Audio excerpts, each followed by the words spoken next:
টুপিও পড়তে পারবেন না, পাগড়িও পড়তে পারবেন না। আপনার যত বড় সুযোগ বুঝে হন, কিন্তু আপনার মাথায় কোনো ক্যাপ থাকতে পারবে না, হেড থাকতে পারবে না, কিছুই থাকতে পারবে না। আপনার পায়ে জুতা পড়তে পারবেন না, মোজা পড়তে পারবেন না, প্যান্ট শার্ট পড়তে পারবেন না, পাঞ্জাবি পড়তে পারবেন না। সমস্ত সাধারণ পোশাক বর্জন করে দুইটা চাদর, সাধারণত যেটা পাগলরা পরে রাস্তায় ঘুরতে থাকে, এরকম পাগলের মতো দুইটা পোশাক পরা দেওয়া হয় তাকে। এবং এই পোশাকটা পরে সে কোনো সুগন্ধি ব্যবহার করতে পারে না। কোন সুগন্ধি ব্যবহার করা নিষেধ। ধুলিমলিন হয়ে থাকে একটা মানুষ, শরীর থেকে ময়লা পরিষ্কার করাও নিষেধ হজের এই ইহরাম অবস্থায়।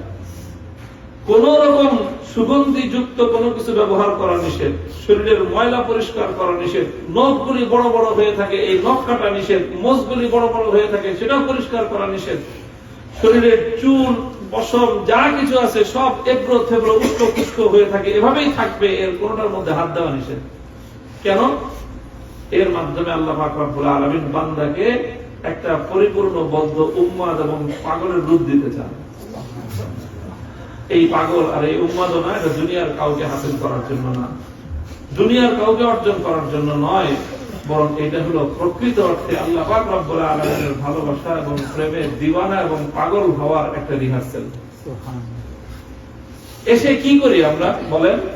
এই যে আসলাম লক্ষ লক্ষ টাকা খরচ করে, সেই কোথা থেকে 5,000 6,000 মাইল দূর থেকে এখানে আসলাম, এসেই একটা ঘর, একটা কালো কাপড়ে আবৃত একটা ঘর, খুব বেশি সৌন্দর্য এর মধ্যে নাই, এর চেয়ে কত সুন্দর, কত আলিশান ইমারত আছে, জমজম টাওয়ার, ক্লক টাওয়ার, আকাশ ছোঁয়া প্রাসাদ। বলেন তো কয়জনকে দেখছেন এই আকাশ ছোঁয়া এই প্রাসাদটাকে এরকম ভাবে চুম্বন করতে?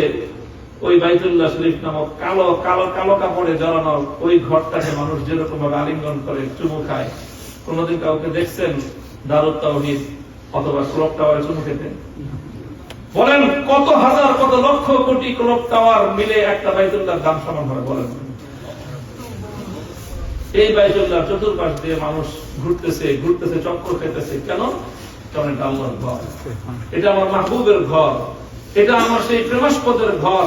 আমি যাকে ভালোবেসে দিওয়ানা হয়ে পাগল হয়ে 6,000 মাইল দূর থেকে আমি এখানে এসেছি, এটা তার ঘর।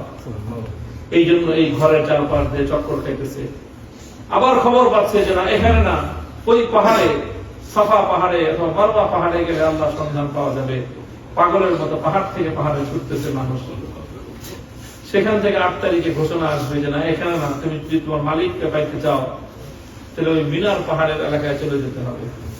ওখান থেকে হাজী সাহেবান্না পাগলের মতো ছুটবে আল্লাহর ঘর বাইতুল্লাহ ছেড়ে। কোথায়? মিনার পাহাড়ি অঞ্চলে, এই পাহাড়ের পাদদেশে ঘুরতে থাকবে। সেখান থেকে আওয়াজ আসবে যে মিনায় না, যদি তোমার মালিককে, তোমার মাহবুবকে যদি তুমি পেতে চাও, তোমাকে আরাফার ময়দানে যেতে হবে। আরাফার ময়দানে গিয়ে দিনের বেলায় প্রচন্ড রোদ উত্তাপের মধ্যে সারাদিন ওখানে ছুটাছুটি করতে থাকবে সন্ধ্যা পর্যন্ত।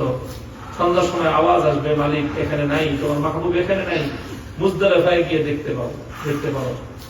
ওখান থেকে ছুটবে, আবার আসবে মুজদালিফায়।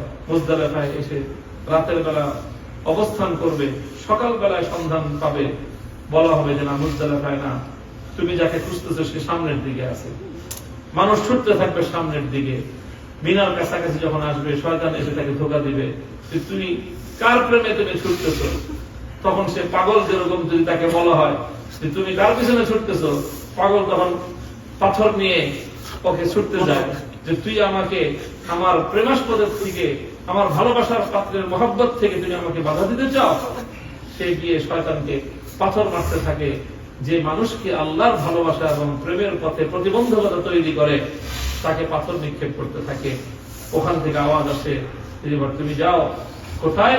তোমার সেই রবের ঘরে গেলে তুমি তাকে পাবা।